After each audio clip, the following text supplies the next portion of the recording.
Miss হবে না আপনার পছন্দের টিভি শো। দেখুন জি5 অ্যাপে একদম ফ্রি। সূর্য, তুমি একটু আগে বললে না আমার অনেক দায়িত্ব আছে। আমার সেই অনেক দায়িত্বের মধ্যে একটা দায়িত্বের কারণেই আমার তোমার সাহায্য চাই। তোরা কথা বল, আমি যাচ্ছি। না, তুই থাক, তোরা দুজনেই থাক। আমি কি বলবো সেটা ঠিক না ভুল, উচিত না অনুচিত, সেই সব ব্যাপারে মতামত রাখার অধিকার তোর বৌমনি দুজনেরই আছে। বস এখানে। দেখ দিদি ভাই, আমার যা বলার সে তো তোকে বলেইছি। সৌর্যদার সামনে নতুন করে আর কি বলবো? কিছু নাই বলিস, শুধু শুনবি, তারপর সৌর্য যেটা মনে হবে সেটাই না হয় দেখিস। তাও তোরা দুজনেই এখানে থাক। আসলে আমার বড্ড অদ্ভুত লাগছে, মানে হ্যাঁ আমি বুঝতে পারছি যে তোমরা নিশ্চয়ই কোনো সিরিয়াস ব্যাপার নিয়ে কথা বলবে বলেই আমাকে ডেকেছো, কিন্তু কি ব্যাপার বলো তো? মানে তোমাদের নিজেদের মধ্যেও সেই বিষয়টা নিয়ে একটা মতভেদ রয়েছে বলে মনে হচ্ছে আমার।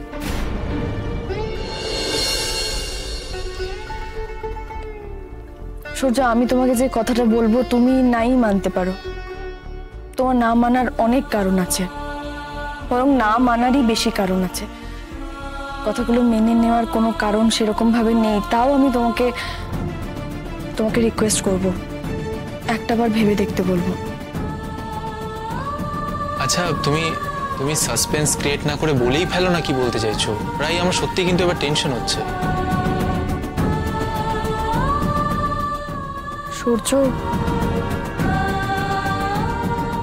আমি যদি আবার তোমাকে নীলুর সঙ্গে না রাই, দেখো এই বিষয় নিয়ে আমার তোমার সাথে আমি কোনো কথা বলতে চাই না। তুমি এখন অসুস্থ আছো বলে নয়, যে কোনো অবস্থাতেই আমি আমার সিদ্ধান্তে অনড় থাকবো। সূর্য প্লিজ, দেখো আলোচনার কোনো দরকার নেই, শুধু আমি যেটা বলবো সেগুলো শুধু তুমি একবার শুনে নাও।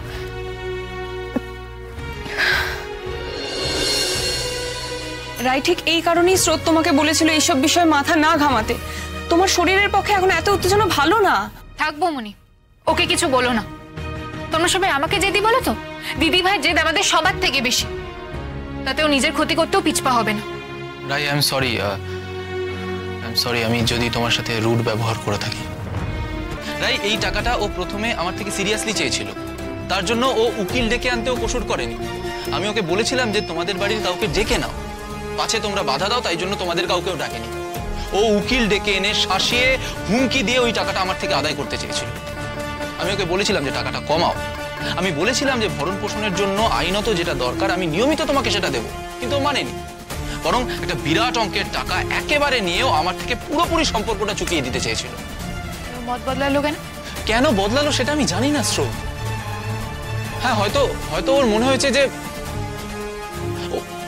ওর হয়তো তোমার অসুস্থতার পর এরকম কিছু মাথায় এসেছে, তাই ওর মনে হয়েছে যে ও আবার আমার সাথে সংসার করতে চায়।